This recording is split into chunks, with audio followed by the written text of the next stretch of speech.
I would like to introduce today's presenter. Dr. Ray Joe Navajo completed his Bachelor of Science degree in biology from the University of New Mexico. He obtained a PhD in cellular and molecular biology from the University of Michigan and is currently a postdoctoral fellow at the University of Michigan, where he continues to research the mechanisms of the obesity-associated adaptor protein Sh2B1 in neurons responsible for feeding behavior. As a scientist, he hopes to bring scientific concepts and cultural awareness together on the Navajo Reservation to enhance the health and prosperity of his tribe and community. So with that, Dr. Joe, I will turn it over to you for your presentation. Okay, thanks Daryl for that wonderful introduction, and thank you for the AIHEC Aseto'ne Network for also giving me this opportunity to present my research, as well as kind of what I think are some key things that will help you get through graduate school. A picture of Lake Superior here in the Upper Peninsula of Michigan, and kind of I've always found it amazing that I've come from New Mexico, where lakes don't ever exist. Now I'm here. However, it's really surprising that, you know, for me and who I am, my Navajo clans are actually Tilbahan, Krishnado, Totochin, Bashachin, and that's Water Edge and Bitterwater are my mother and father's clan, and my grandparents' clan are Hanaatni and Ashihi, and sometimes we refer to ourselves as kind of beach boys in a way, since we're all water clans in a way, you know. So to be here in Michigan is a lot of fun. So, like I said, I'm from the Navajo Nation here in red, and I'm from an even smaller town right off the Navajo Nation. That's right on the border here, and that is also known as Waterflow. And some of the academic achievements I've had throughout my life, you know, well, I was born in 1981, and then graduated kindergarten 1987, and then I eventually graduated high school in 99, and it took me about 5 more years to get my Bachelor of Science in Biology from the University of New Mexico. And that's when I decided to start graduate school, was in 2008. And then this past year in 2017, I received my PhD in cell molecular biology. So that's kind of been my academic route. However, it came with quite a few distractions in between there. So, you know, early on in my age, you know, there's cartoons, toys, video games, you know, you have TVs, movies, sports in high school, internet, cars, girls, they all kind of get in the way. And then I got into college, and parties were things, you know, then you got social media, MySpace, Facebook, and then, you know, Twitter and the iPhone start to come out. And so you got a barrage of distractions that could possibly hinder some of your academic achievements. And then I started to do some more cooking, photography, started working out more. I was really healthy then. And I did some fishing and hunting as well right before I started graduate school.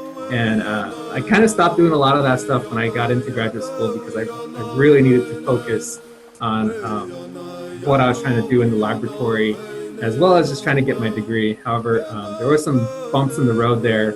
And now, right before I graduated, actually, my wife and I, we got married back in 2004, and then we had our daughter a couple years later. And so having, you know, our daughter around and trying to do science has definitely been a lot more interesting now. I have to be more efficient. I have to definitely take into consideration my family that I work with at home, as well as the laboratory family that I have here that I work with too. So not to mention, graduate school is just kind of an emotional roller coaster at the end of the day. So, you know, from, you know, kindergarten to high school, you're happy, content, invincible in a way. And you graduate high school, it's like, wow, I'm going to go to college, what am I going to focus, what am I going to study in, what's going to be my major, what's going to be my career path. And I wanted to be a medical doctor at one point in my life. And eventually I kind of lost interest in that and found a very strong interest in science. And throughout my college degree, I found myself to be optimistic. I had fun. I was fairly content, but I had a couple of isolating moments where I just had to by myself on occasion, and that kind of led to some confusion in terms of like, am I on the right path to doing what I'm doing? I graduated, and I had to find, something to do with my degree. I was working at the Department of Defense at the time, and I didn't really like that job a lot. It was very monotonous, and I needed to do something with biology.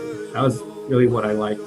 And so that's where I found myself being, bored and easy living, a little lonely and healthy, but I was really helping out my family a lot with the paycheck I was getting. I was also visiting them a lot, helping them a lot at home. So I felt very philanthropic, and that also made me motivated to want to pursue my graduate school studies. And so I started a post-baccalaureate program and at the University of New Mexico, and got involved into biological research again. And that became very motivating and challenging for me. And it made me want to pursue graduate school down the road, which, I came all the way out here to the University of Michigan. And it was pretty tough initially, and definitely was confused and unsure. I was wondering if I made the right decision. And I actually left graduate school for some time, for about a year, and I worked as a medical technologist in Dulce, New Mexico at the IHS there. And so if you're from Dulce or know anybody from Hickory Apache Reservation, I probably drew their blood at some moment back in 2010. I decided to come back to graduate school mostly because I actually like to design those assays, or I like to see how those assays were being used. I like the science behind the health diagnostic assays that we're using in the hospital, and it made me want to actually get in those fields. And so I decided to come back into my PhD and find something that I could do that I really enjoyed doing, and that actually kind of made me happy and content. It provided another challenge, it provided some motivation, and I eventually received my degree back in 2017, and now I am I'm a scientist, I'm a postdoctoral fellow. Hopefully I'll be able to move on from this postdoc into another postdoc, that I may learn some new steps and also learn some new techniques that I could then either move into a professorship or even biotechnology industry settings, to where I can design my own diagnostic assays.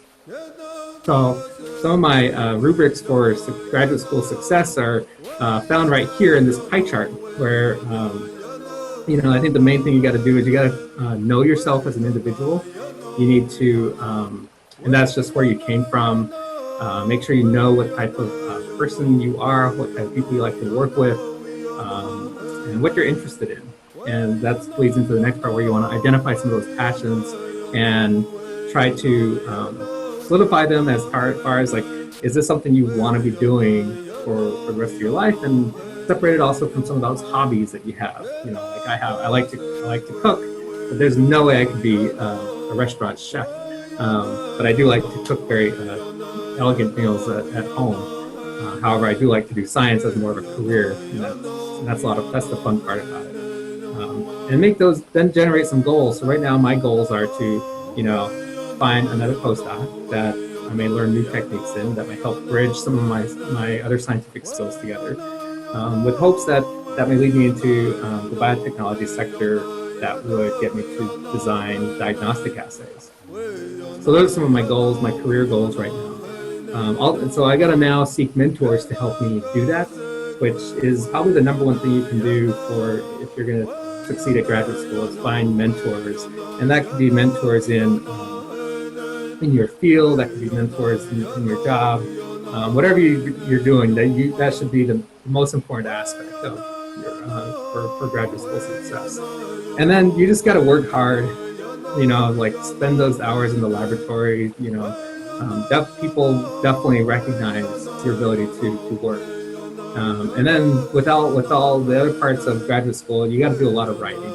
And that's something that I wasn't aware of. And I quickly became aware of that when I had to write my first manuscript, and then my second manuscript, and then a thesis. So get used to writing, try to find some enjoyment in writing, and don't take those criticisms too harsh. Just know that everybody there around you is trying to help you and trying to make you a better person. And then the last thing that you need to, that I think is important for having good graduate school success, is actually take some time to reflect on what you're doing and reflect on what you're going to be doing with your degree, or doing for what you plan on doing. And so if you can do that, and then I think overall you can help see the smaller picture of your research and how that can expand into the larger picture that may help your community or your tribe, or even your state or your federal, or at the federal level too. So why did I pursue research in biomedical sciences? Well, at the time, and still to this day, obesity is a huge problem in this country right now. And I'm a pretty big guy. I've had my family, a lot of my family members are also on the obese side. There's also a strong prevalence of diabetes in my family as well. So as you can see here in the black squares, here in the red by county, that obesity is very high here in the Navajo Reservation, as well as where I'm currently at here in Michigan too.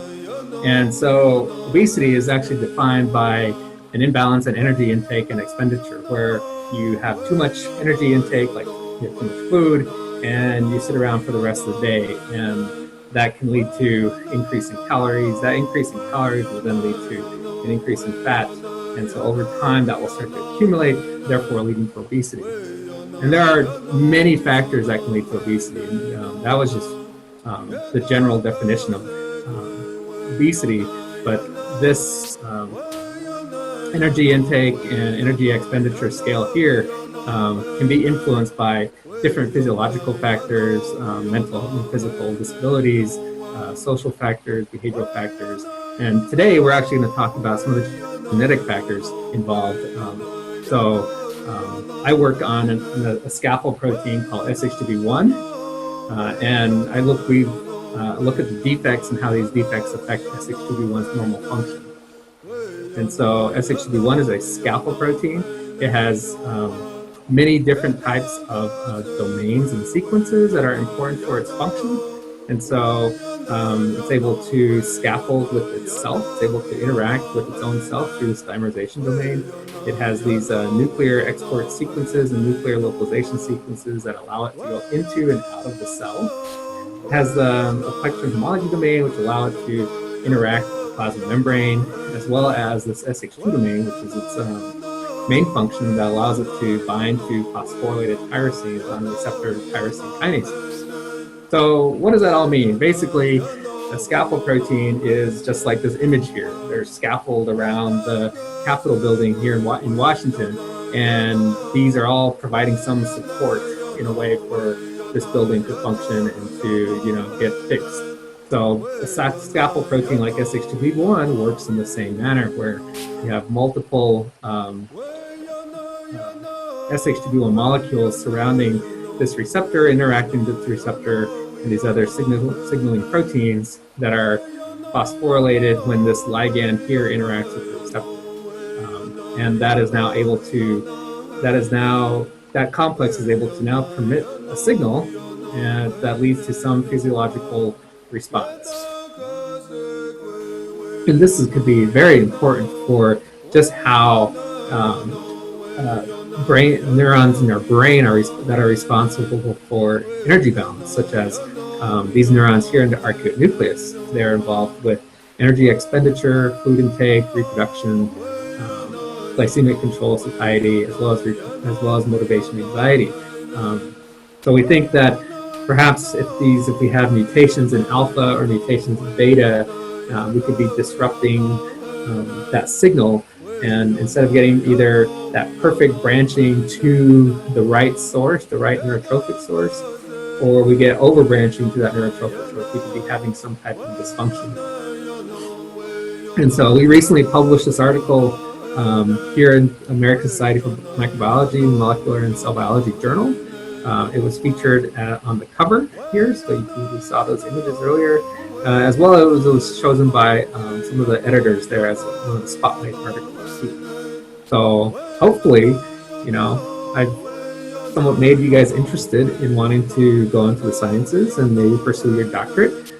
Because right now we are very poorly represented in the doctoral field, and this data is from 1994 through 2014. So I'm fortunate enough to be part of this 1%, or this purple line here, and hopefully everybody can be wanting to be pursuing this degree down the road.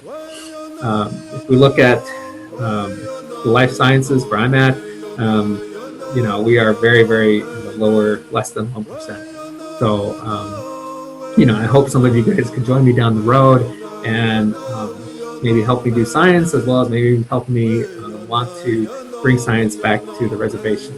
So, initial step that I took was going to like an ACES conference, the American Society of Engineering Society, or even go to a SACNIS conference, which is the Society for the Advancement of Chicanos and Native Americans in Science. I think there it's very eye-opening in terms of what vast amount of scientific possibilities you can look at. And I think that is what piques your interest to want to do it. For me, the initial science that got me interested was actually on the reservation, on the Navajo res, there's these flowers that bloom every spring, and they only bloom for like 2 weeks out of the year, and it has to be a really wet, rainy period. And I was always interested in like, wow, how do those cells survive? How do those seeds survive without blooming throughout the year? And so, I actually ran into a mentor that I have now that was studying quiescence, and they call it how cells are sleeping. And that under the right conditions, they're able to exert different effects to become, living cells that are now able to, exert different effects and maybe make more of different types of cells or become more alive. However, under stressful conditions, they're able to thrive and still stay alive. So we studied quiescence in yeast, which I think is just fascinating. The laboratory I work in here is my mentor, Dr. Kristen Carter-Stu, as well as other laboratory members that I work with here throughout the years, thesis committees, some of my funding mechanisms, as well as some of our collaborators and some of the cores I've worked with here at the University of Michigan.